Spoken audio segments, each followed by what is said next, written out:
Is it true that dinosaur-like creatures have been seen in the area? This isn't Jurassic Park. Get real, people.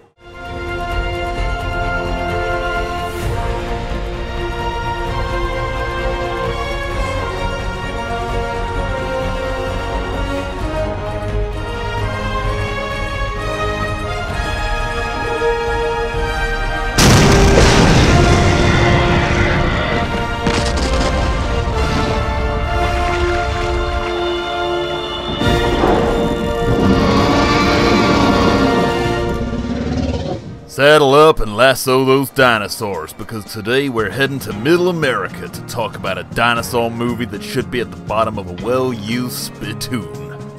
That armor's not gonna protect you, Lucas. Sheldon, when are you gonna grow up and be a man? Honestly, let's put our skis together, get off the bunny slopes, get on the big boy chair, and we're gonna go to the top of that mountain. Why do we go to the top of the mountain? For titties. The whole point, the whole objectives of this whole trip was to do what? Get a titty here and a titty here. Now, I'm not gonna let some little lizard out there stop me from getting titties. Why? Because I'm the titty man. Raptor Ranch, or the Dinosaur Experiment as it's otherwise known, is a 2013 horror comedy about a bunch of carnivorous dinosaurs loose in this middle-of-nowhere town called Fossil Ridge. We follow several different groups of characters in the plot which all converge towards the climax where most of the carnage begins. The main character is called Abby Whitecloud, a local girl who is working at this cafe with aspirations to leave this backwater town to make it as a singer. Despite the locals mocking her, she is friendly with this old man called Dr. Kane, who is secretly growing a whole bunch of dinosaurs, although Abby is not aware of this at first.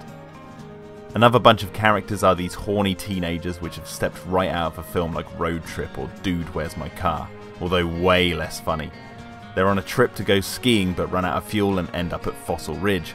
And the same goes for this pimp/musician and his two backup singers who are passing by the town but break down and get stuck. After hearing about potential fuel being at Dr. Kane's farm, the groups head there to get help, but one of them is stupidly curious and releases all these dinosaurs from their containment pens. Doors. I love the doors.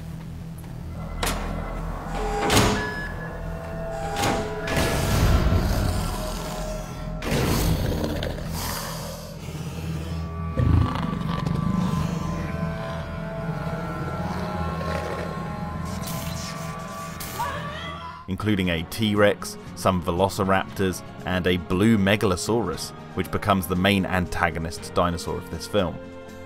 Apparently there's also an Acrocanthosaurus somewhere, as the character who stupidly releases them laughs trying to read the sign for one. A Krakenhosaurus? A Krakenhosaurus! But I couldn't determine whether this dinosaur turned up or not. The film doesn't really do much to clarify what's going on. Anyway, once the dinosaurs are free, it becomes a long chase movie with each character getting picked off one by one, until the remaining survivors end up in this abandoned factory facing the Megalosaurus. This film is real shitty and thinks it's a funny movie when it's just 90 minutes of sheer cringe.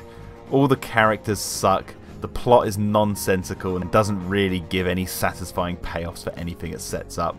The effects are poor, with stiff CGI and even stiffer animatronics, and really, the whole movie just feels disjointed from beginning to end. Because at the start it plays itself way more serious, until the horny teenagers are introduced, and then it's just one big downhill plunge from there.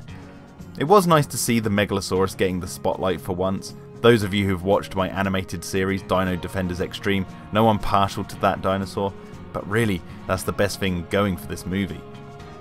I saw on the fan Wikipedia for the Carnosaur series that this was listed as the third spin-off film, making it potentially Carnosaur 6.